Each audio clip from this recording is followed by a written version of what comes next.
Can you hear me? Oh, no. Okay. Hello?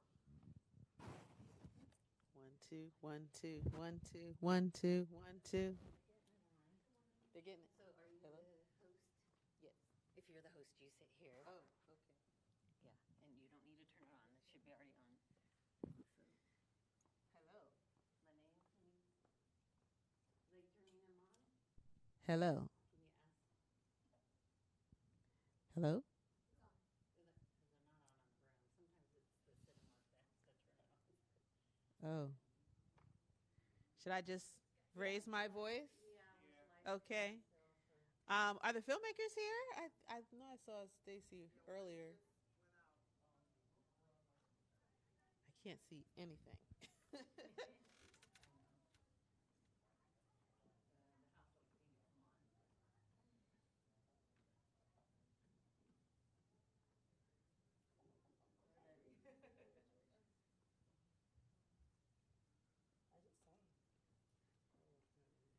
Hello. How are you? Good. How are you? Let's.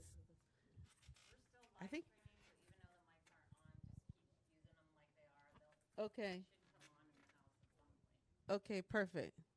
Well, let's give another round of applause for Bar Daddy.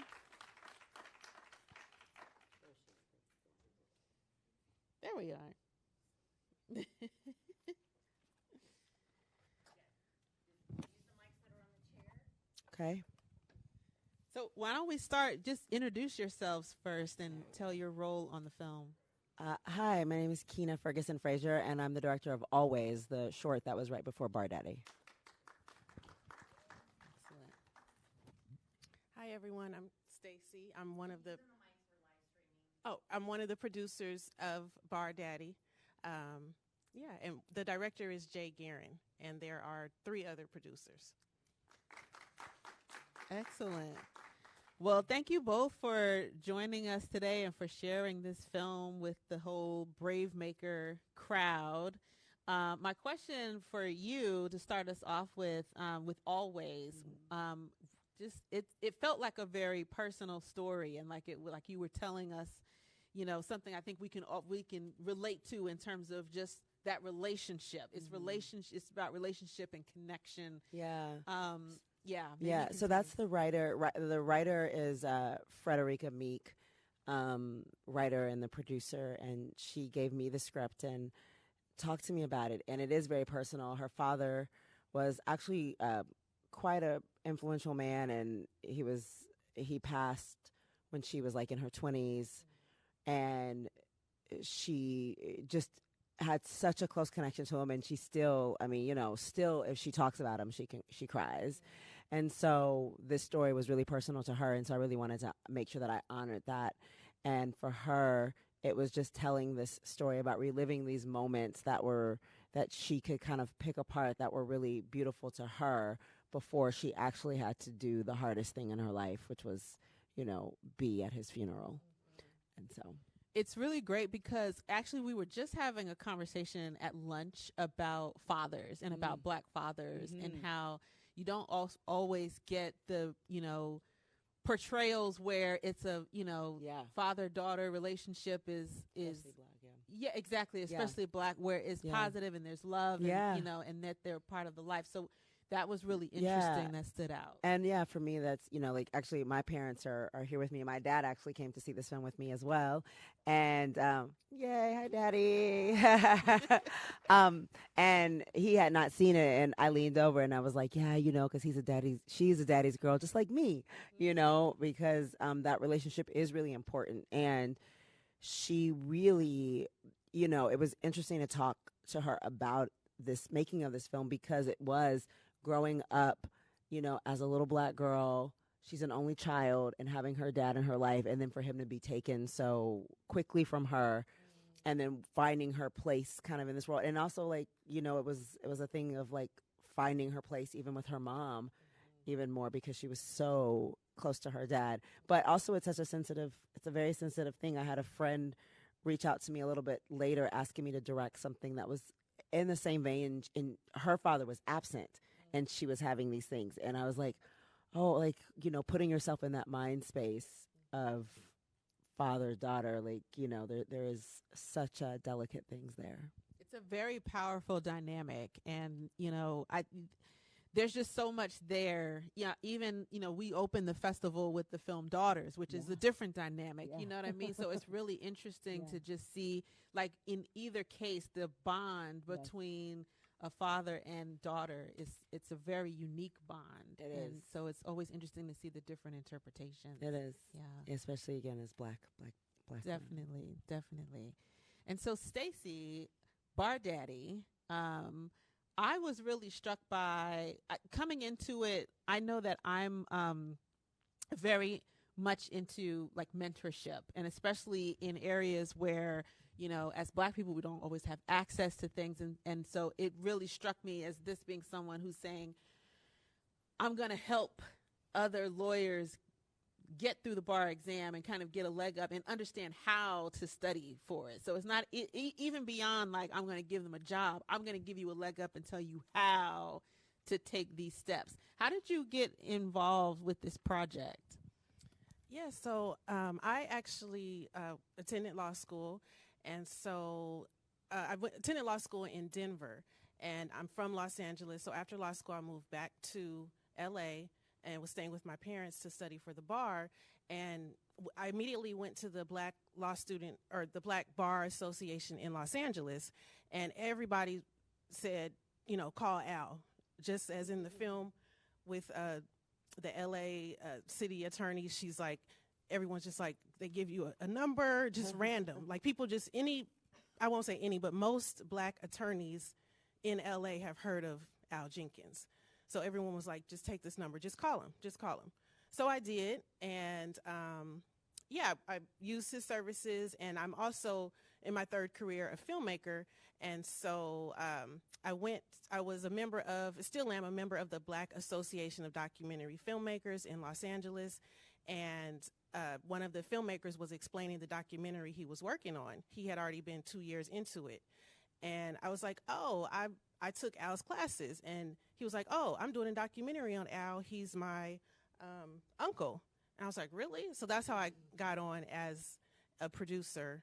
I did not pass the bar exam, so I'm not an attorney, but I graduated from law school. So I definitely can relate to the student who didn't pass. It is very real, and the numbers are very low for African Americans passing the bar. So I understand a lot about the struggle. I was really struck by I didn't know the process for taking the exam, passing the exam, the statistics around, African Americans who passed the exam. So all of that was very new to me. So thank you for pointing that out.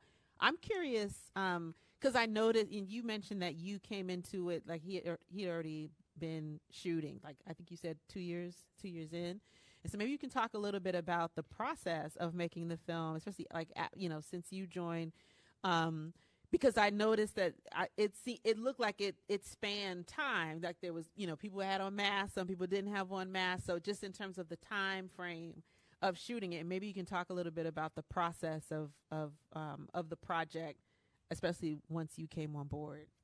Yes, so I've been on for almost 2 years.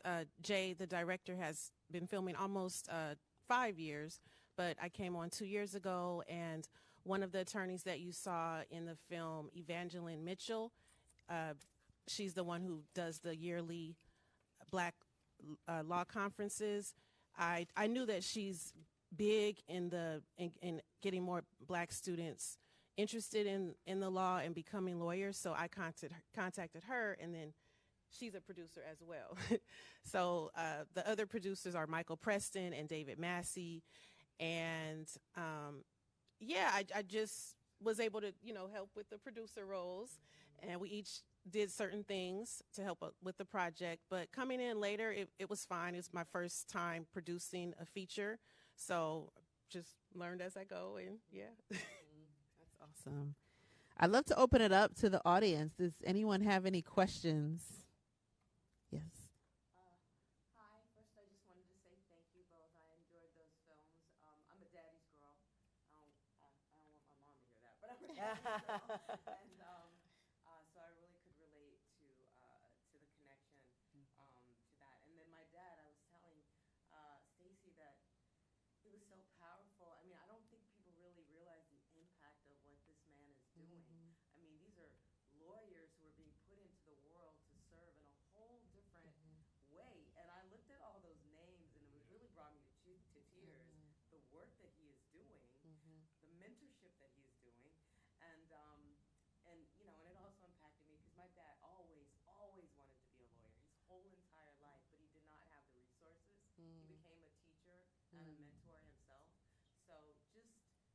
congratulations, and just wonderful work. I'm sorry, it wasn't a question. No, that's great. Questions, comments, comments. I saw the woman all the way in the back first. Hi, I really enjoyed the film. I have a question for both of you. What are your intentions moving forward? Where do you are these proof of concepts? Are they going further? Do you have other plans for your films? Yeah, so Always was meant to be a short. This was her first time, like writing a short film, and so this was really just kind of cathartic for her to kind of get this out. Um, and she asked me to come on. I have another film that's at this festival called The Devil Ain't Pious that I'm also screening around and doing some meetings with. And then what's next for me is I just directed 2 episodes of a television show called Cold and Windy, that season 2 that's on Prime, Amazon, and WeTV. So that's where I am going next.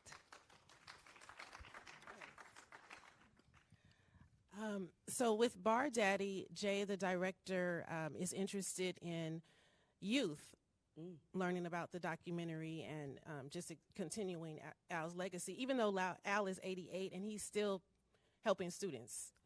The bar exam is in 2 weeks. It's every February and July. He's still doing this for free at 88 years old. So on September 28th at Cal State San Bernardino, Jay has planned a Black Law Summit for high school students. So they'll be able to view this film and have a whole day of, law workshops. For me, this is, I'm working on in my 4th year production for another feature documentary that I'm directing, and then I'm moving from docs to narrative fiction. So, yeah. That's wonderful. This young lady right here. Oh, wait, hold on a second. This is for the live stream, so make sure you're using it, even though it doesn't sound very loud. I was wondering what gave you guys the idea to have the father help, like, look through the photos and go back and, like, help her push through her struggle to pick the memories and photos. Yeah. She told me that that's how she felt and wished that it would have been. That it was so hard for her the morning of her, the morning of her of the funeral. It was so hard for her to just get the strength to get through it. And she was like, the only person that could get her through was her dad. And so being able to talk through these moments gave her a little bit of joy to relive those moments, to be with him. And so for her, it was like, this is how I wish that this would have happened. I wish that he could have held my hand to give me the strength, which, is ironic because she was really releasing him too. And it was also her way to remember these great moments and know that she also has to release them.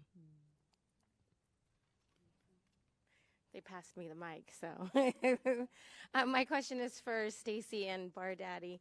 The last young lady that didn't pass the bar, I'm curious as to her story. Like, is she going to retake it? And were you able to even speak with those people to have that experience? Like, I think it's amazing that even though you didn't pass the bar, that I still feel that pride of, like, you passing law school and attempting it, because it sounds like it's pretty difficult. So, yeah, did she go back? Is she going back? She did go back to take the bar. She still hasn't passed. It is a very difficult exam, as you could tell. California's bar exam used to be 3 days, 3 8-hour days. Now it's been reduced to 2 days. So I took California 3 times and didn't pass. There were a lot of famous people, names that celebrities you would know and politicians took it multiple times. So unfortunately, no. And it does impede your career because you can't practice law. So you can't make money in the legal field. And then there's a lot of debt with law school. People, after you take the bar exam, there's a few months before you actually find out if you've passed or not. And so you may be interning at a law firm or something, And when you find out you didn't pass, you got to go. Like, and everybody knows it's very humiliating. It's not. It's tough. Well, kudos to you. Wow. I think I saw some. Yes. First of all, I enjoyed both films very much, and I was brought to tears by the number of people that Al has helped. It was just, it kept going and going and going. I was amazed. This is a technical question, and I know kudos to Tony for making everything very accessible. You couldn't help but notice that on Bar Daddy that the captioning was off a fair amount. Do you get a chance to go back and fix that now, or? We will. I was taking notes during the screening, so I will share it with the director. I had not seen this before, but about 2 months ago when the director hired a company to do the captions, and so I guess they hadn't, our team hadn't checked to make sure they were accurate, but yeah, I will relay that to the director because I did notice it too, and that's an because issue. it's such a great tool, and I want so many Yeah. people to see it. I want them to really appreciate everything about it. Yes. Thank you so much. Yes, thank you for sharing too. Any other questions? Yes, I see a hand. Oh, this is for live stream. So If you insist. So I just want to say congratulations. Filmmaking is not easy, just like the bar. Maybe not exactly the same, but especially for Black people and also Black women, especially Black American women. It is very difficult to get resources. So congratulations to both of you ladies and to Tamika Lamington, who's in here, who asked the question earlier. Keep going, and yeah, we don't die, we multiply. Thank you, Jamie.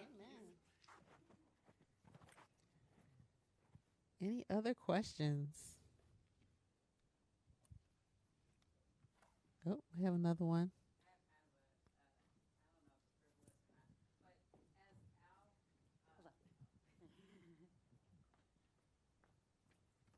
I'm fascinated by his decision to not be connected online or any of that, and in terms of legal information and things that are happening with the public, it seems like there's crucial information that could serve how what he does. Have you ever spoken with him about that decision and how his convictions about it have held for all this time? Yes, we have, and yes, Jay has. That is Al. Like, it is kind of ironic too, for him to be an attorney and not be interested in certain things. That's just him. He kind of has opposite extremes with some things. We've noticed. So yeah, I don't know if it's personality, but yeah, I don't have any more information. I haven't heard the director or his nephew say anything else. They don't know either. That's just Al. Yeah. Yeah, definitely. Definitely. But I was just going to say, he has actually helped more than 5,000 students to pass the bar exam, but we just know that there's only been about 3,000 that have actually passed. And your initial question, April, about the fathers, and with your film, Kina, and our title, Bar Daddy, it is kind of like a mentorship, but kind of like a father would guide you. So that's where the name comes from, and that's kind of his legacy. So, yeah. I love that. As we get ready to, let's make sure there's no other questions.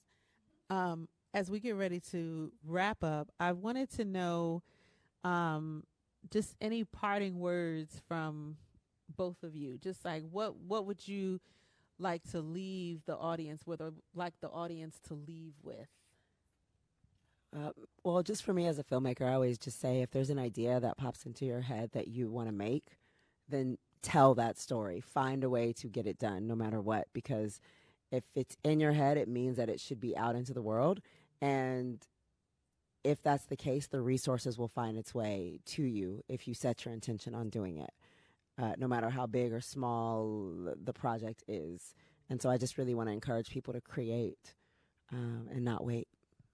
That's really good. Yes, right.